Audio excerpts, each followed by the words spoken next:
Berbagai sistem berbasis elektronik dalam penyelenggaraan pemerintahan di Indonesia saat ini belum terintegrasi dengan baik. Menteri Pendayagunaan Aparatur Negara dan Reformasi Birokrasi (PAN-RB) Asman Abnur mengatakan Indonesia saat ini masih memiliki masalah dalam penerapan sistem pemerintahan berbasis elektronik. Menurut Asman, hal ini mengakibatkan setiap pemerintahan masih melakukan pola birokrasi lama, sehingga terjadi kesenjangan pemanfaatan teknologi informasi antara satu lembaga dengan yang lainnya. Karena itu perlu adanya kerjasama seluruh kementerian, lembaga, serta pemerintahan daerah menerapkan sistem berbasis elektronik terintegrasi. Hal ini bertujuan untuk mewujudkan pelayanan publik yang baik seperti kepengurusan administrasi kependudukan, izin usaha, kepemilikan, serta urusan pemerintahan lainnya. Sehingga tidak lagi ditemui kesulitan dalam pengurusan administrasi negara. Ya pemirsa, penerapan e-government atau penggunaan teknologi informasi oleh pemerintah menjadi salah satu pelayanan yang diberikan pemerintah kepada masyarakat. E-government dapat diaplikasikan pada legislatif, yudikatif, atau administrasi publik untuk meningkatkan efisiensi internal, menyampaikan pelayanan publik atau proses kepemerintahan yang demokratis. Namun berbagai sistem berbasis elektronik dalam penyelenggaraan pemerintahan di Indonesia saat ini belum terintegrasi dengan baik. Kita akan membahas hal ini. Sudah hadir Komisioner Ombudsman Dadan S. Suharmawijaya dan di ujung telepon nanti sudah bergabung bersama kita Kepala Biro Hukum Komunikasi dan Informasi Kemenpan RB, Herman Suryatman. Saya ke Pak Dadan dulu. Pak Dadan, ini kalau kita bicara soal integrasi sistem pelayanan publik yang berbasis elektronika. Ini kalau saya mencoba untuk mengutip pernyataan Pak Asman Abnur bahwa itu bertujuan untuk memudahkan masyarakat dalam pengurusan administrasi baik kependudukan, izin usaha, kepemilikan serta urusan pemerintahan lainnya. Nah, kalau itu tujuannya adalah untuk memberikan pelayanan yang prima, artinya saat ini banyak sekali aduan atau laporan dari masyarakat ke Ombudsman. Kurang lebih seperti itu. Memang betul ya, ini aduan terkait dengan pelayanan publik itu begitu banyak dan memang banyak pula kanal aduannya ya terkait dengan pelayanan publik. Ada yang di Kemenpan sendiri ada, di Ombudsman ada, kemudian di unit-unit pelayanan publik juga ada pengaduan-pengaduan gitu loh. Nah, tetapi memang itu semua saat ini baru sebagian yang terintegrasi. Baru sebagian yang terintegrasi. Sebagian yang terintegrasi. Kita punya MOU antara Kantor Staf Presiden, Kementerian PAN-RB dengan Ombudsman Republik Indonesia untuk menjadikan lapor ya sebagai SP4N ya, Sistem Pengelolaan Pengaduan Pelayanan Publik secara nasional. Ini sebetulnya kita inginkan sebagai cikal bakal e-gov lah ya, seperti tadi disampaikan. Jadi e-government itu sebetulnya begitu luas, tapi mana nih yang akan diintegrasikan? Sudah ada yang terintegrasi dalam hal tertentu, tetapi masih parsial, hanya di kantornya saja gitu. Nah, ini kita bertiga nih, 3 lembaga ini mengawali untuk terintegrasi secara nasional. Nah, ini tapi mungkin spesifik di pengelolaan pengaduan pelayanan publiknya. Nah, kalau tadi kan e-gov yang lebih luasnya. Nanti kita ingin merambah pula ke seluruh aspek e-gov. Sebelum ke sistemnya itu, Pak Dadan, ini kan sebetulnya sistem itu diharapkan bisa memberikan pelayanan yang lebih baik. Betul. Tadi juga diakui sama Pak Dadan bahwa sebetulnya banyak sekali aduan dari masyarakat tentang pelayanan publik yang dirasakan masih tidak prima tentunya. Apakah ini juga terkait dengan tidak terintegrasinya sistem-sistem administrasi publik ini? Ada hal yang disebabkan karena itu. Artinya mungkin beberapa e-gov di pemerintah, baik pemerintah daerah maupun pemerintah pusat, ada yang belum belum jalannya, belum terkoneksi, ada yang hanya parsial. Bisa juga itu menghambat efektivitas dan efisiensi pelayanan gitu loh. Tapi kalau terkait dengan pengaduan, memang saat ini karena masyarakat Indonesia makin berkembang, makin cerdas, tidak berarti makin banyaknya pengaduan, kualitas pelayanan itu menurun atau jelek, tidak berarti begitu pula gitu. Sekarang banyak tempat-tempat pelayanan publik pemerintah yang mulai naik ya kualitas pelayanannya, tapi pengaduannya banyak juga masuk gitu. Nah, itu lebih karena memang orang makin diberi pelayanan yang bagus, makin prima, ternyata ada saja ekspektasi yang makin meningkat. Ekspektasi publik tiap daerah kemudian dari waktu ke waktu itu berbeda-beda. Nah, makanya kita tidak setuju dulu gitu ketika mengatakan kalau layanan publik bagus itu nanti 0 pengaduan gitu. Enggak, di Indonesia dan di era seperti informasi sekarang makin bagus pelayanan makin banyak orang yang oh ini kurang ini dan semakin banyak yang ingin mengadukan. betul, dan itu wajar gitu. Nah, tinggal bagaimana kita mengelola pengaduan itu menjadi suatu yang bermanfaat untuk pembangunan sendiri. Makanya kalau kami mengkonsepkan ya lapor SP4N ini menjadi instrumen pengelolaan pengaduan yang terintegrasi itu kalau dulu hanya untuk menyelesaikan kasus-kasus pengaduan. Jadi ada pengaduan masyarakat diselesaikan, ada pengaduan diselesaikan. Kalau sekarang kami menjadikan lapor ya sebagai SP4N ini bukan hanya menyelesaikan pengaduan, tetapi ini pula menjadi referensi kebijakan. Ini sudah berjalan, Pak? Nah, ini sedang dibangun. Sedang dibangun. Bagaimana caranya gitu? Nah, caranya adalah setiap pengaduan itu ada database, ada informasinya, bagaimana prosesnya, di mana kemudian kita jadikan data statistik ya menjadi referensi kebijakan nanti. Makanya capaian dari ini adalah nanti sustainability development, keberlanjutan pembangunan. Gitu ya. Pengaduan ini bisa dilakukan oleh masyarakat umum biasa saja atau harus melalui instansi tertentu atau semua. Jadi lewat instrumen lapor yang sedang kita bangun bersama Kemenpan dan sebagainya, ini tidak istilahnya itu no wrong door policy gitu ya. Tidak ada pintu yang salah untuk pengaduan masyarakat ya. Kemanapun masyarakat mengadu, kalau dulu kan katakanlah misalkan masyarakat mau mengadukan ke kepolisian, misalkan harus datang ke inspektorat, harus datang ke propam atau ke reskrim ya.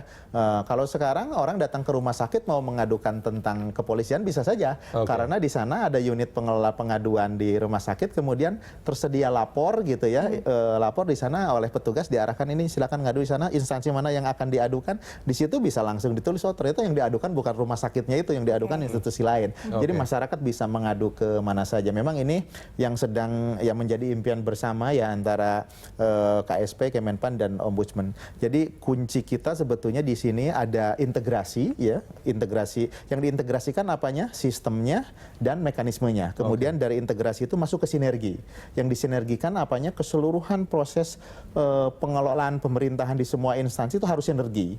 Nah, dari sinergitas inilah yang ketiga masuk ke sustainability. Apa yang sustainable di sini? Sustainability penanganan kasus untuk peningkatan kualitas pelayanan publiknya dan sustainability pembangunannya gitu.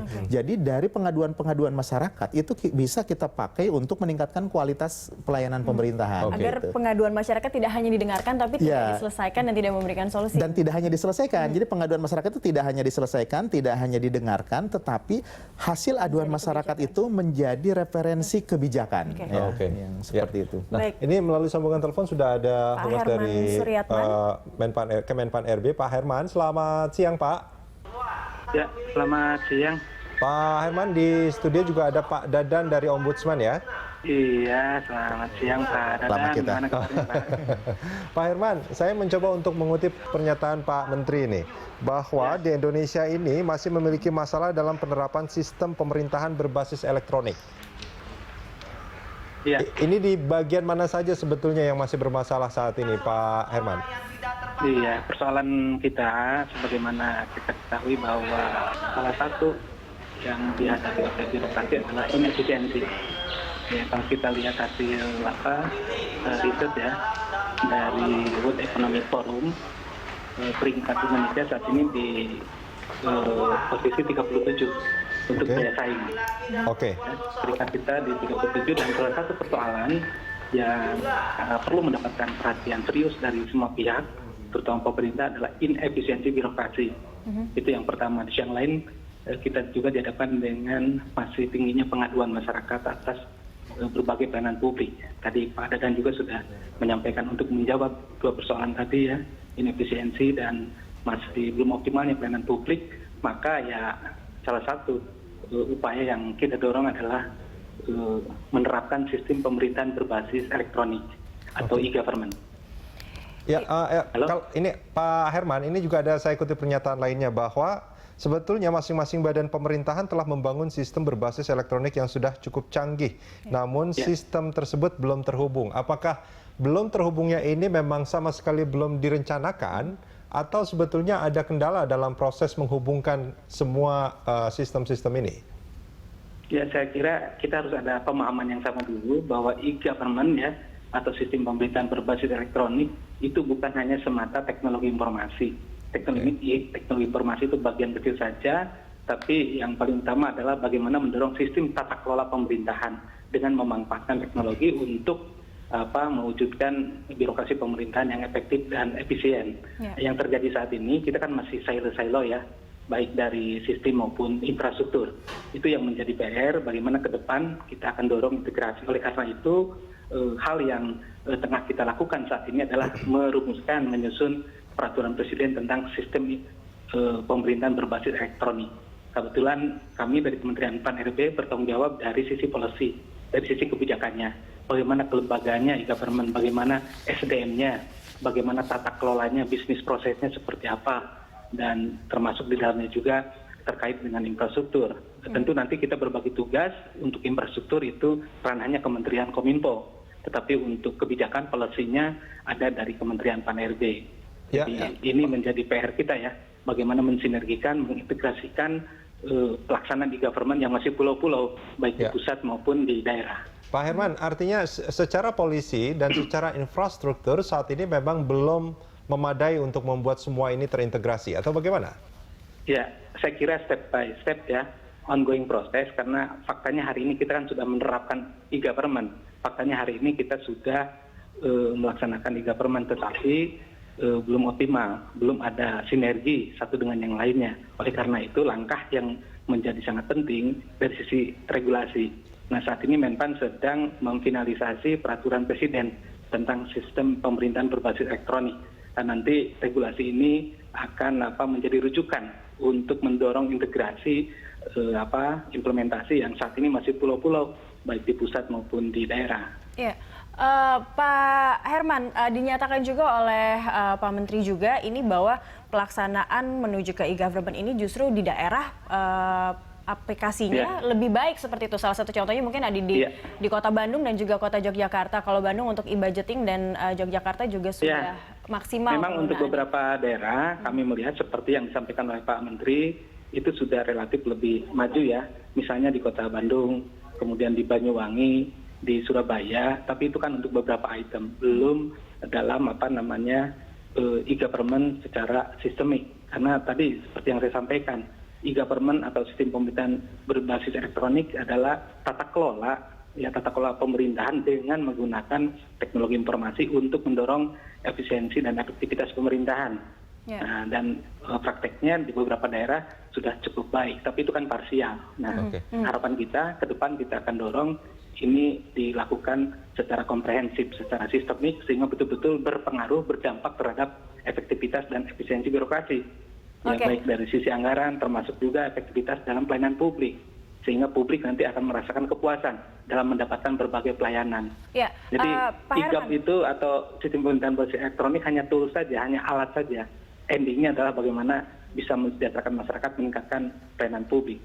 Oke, setuju Pak dengan itu Pak. Pak Herman, kita jeda sebentar ya Pak, kita akan lanjutkan ini di segmen berikut nanti. Pemirsa jangan kemana-mana, Landstalk masih akan kembali usai jeda.